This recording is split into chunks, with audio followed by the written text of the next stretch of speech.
Hello and welcome to Chapter 6. In this chapter we're going to talk about strings. And Chapter 7 is the payoff chapter. So up to this point we're still learning sort of basic building blocks, and actually we're going to write a real program in Chapter 7. So just learn this and the payoffs in Chapter 7.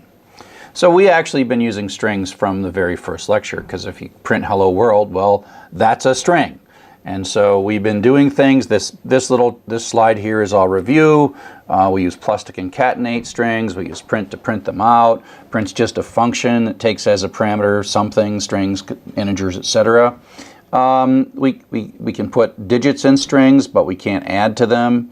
By now you figured this out, but you can use things like ints to convert the strings to integers and then print things out. So, we've been doing this for a while. We've been talking about strings all along. Now today, what we're going to do is going to just get into strings in more detail. We input data with the input function. Input returns us a string.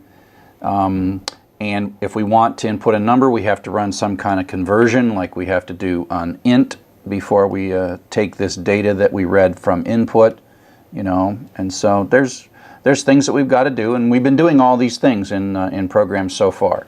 But if we look in a little more detail inside strings, we can index within strings each character. So each character has a separate position and a separate index, and they basically, the letters have positions, and the positions start at 0, and the best way I explain this to remember this is it's the elevators, as we used in one of our examples a long time ago. Elevators in Europe start at 0, and so strings start at 0 as well.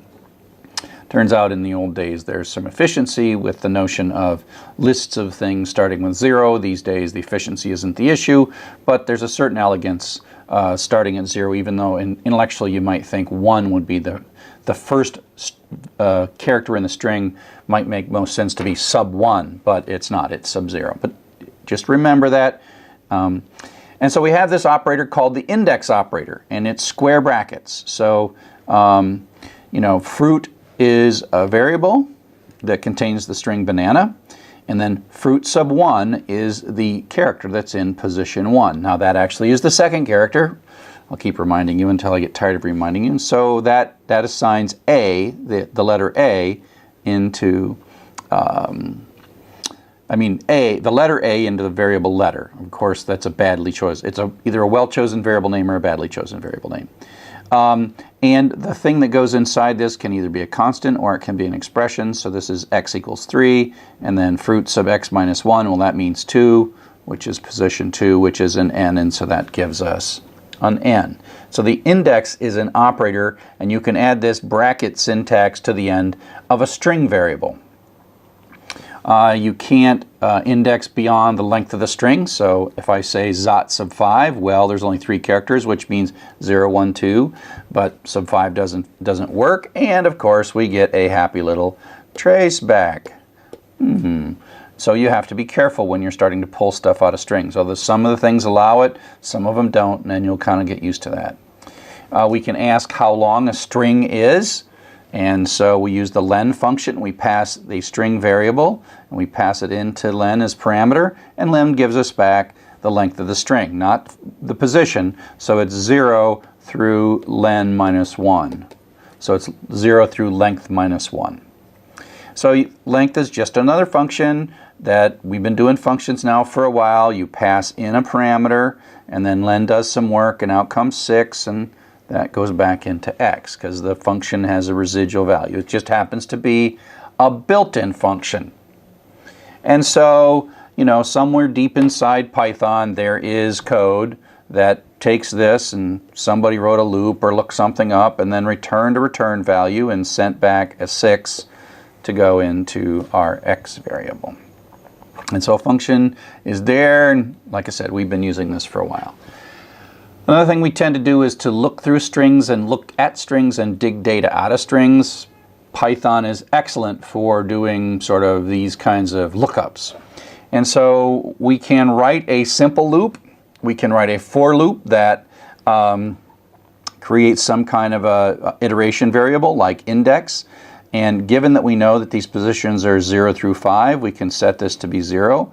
And then write a while loop while the iteration variable is less than the length of fruit. And remember, this is 6, so it's going to be 0 through 5. 0 through 5 are the values we want to generate. And then we can look up one at a time, pull out fruit sub index, so fruit sub 0, fruit sub 1, 2, 3, 4, 5, and then print out the position and the letter index, and then add 1 to index, and it runs. This will run 6 times, 0 through 5, and out we go to produce this output right here. And so that's one way of looping through strings. That is a basic indeterminate loop, but we construct carefully an iteration value, and work our way through that loop data. The other way is to use a determinate loop, a for loop. And generally when we are able to use a while loop or a for loop, all else being equal, we generally prefer a for loop. And so here we have the for keyword and fruit, and it's an in. And so for letter in fruit, well, that just says letter is our iteration variable, and it's going to take on the successive values of each of the characters. So this loop is going to run 6 times, and letter is going to be B-A-N-A-N-A, banana. I'm always terrified when I make these slides that I'm going to misspell banana, because somehow I always think that there are 2 N's somewhere. I don't know. It's not one of my favorite words to spell. I actually didn't choose banana as the constant. The author who I borrowed the textbook from, Alan Downey and Jeff Elkner, they used banana, and so I'm still using banana. So some of the jokes in the book aren't my jokes. They are the jokes of Jeff and Alan.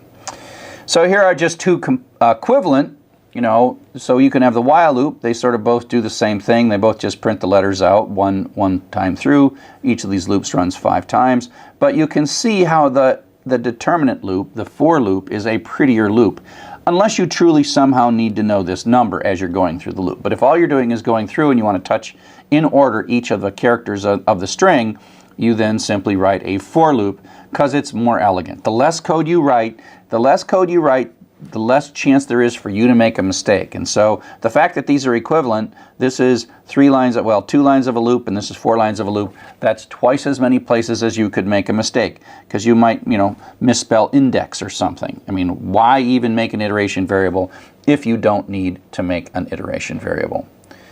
And so we can do things that harken back to our iterations and loops chapter, where anything that you can do in those things, like look for the largest letter, look for the smallest letter, search to see if a letter exists, or say count the number of A's in the word banana. And so that's what this is doing. And so we have a counter. So again, we do something at the top of the loop, we're going to do something in the middle loop, and then we're going to print it out at the bottom. So we start our counter at 0, we're going to loop through all the letters, and then if the letter is A, then count equals count plus 1. This is kind of a pattern in a loop where we're noticing something, and instead of like we did it earlier where we said found equals true, well, we're going to count them this time. So if we have 1, we'll get 1. If we have 0, we get 0. And how many ever there are, but there should be 3, because it's going to run 3 times, and there's 3 A's in banana. And so this is a conditional within count. We've seen counts, we've seen conditionals in loop in prior chapters. And so again, I love the in keyword in Python. It again reminds me of set notation in algebra. If you're a math whiz, if you're not, don't worry about it. Or maybe you will be a math whiz and you'll say, whoa, this set notation reminds me a lot of the in keyword in Python.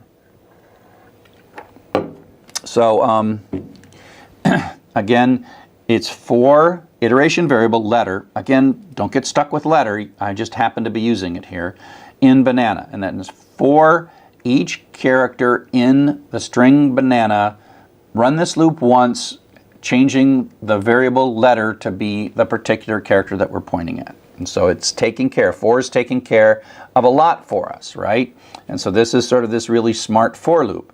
The for loop is, both deciding how many times to run the loop, in this case 6, and it's advancing the letter. So advance, print, decide whether you're done, advance, print, decide whether you're done, advance, print, decide whether you're done, advance, print, decide whether you're done, advance print, decide whether you're done, advance print, decide whether you're done. I am now done because we're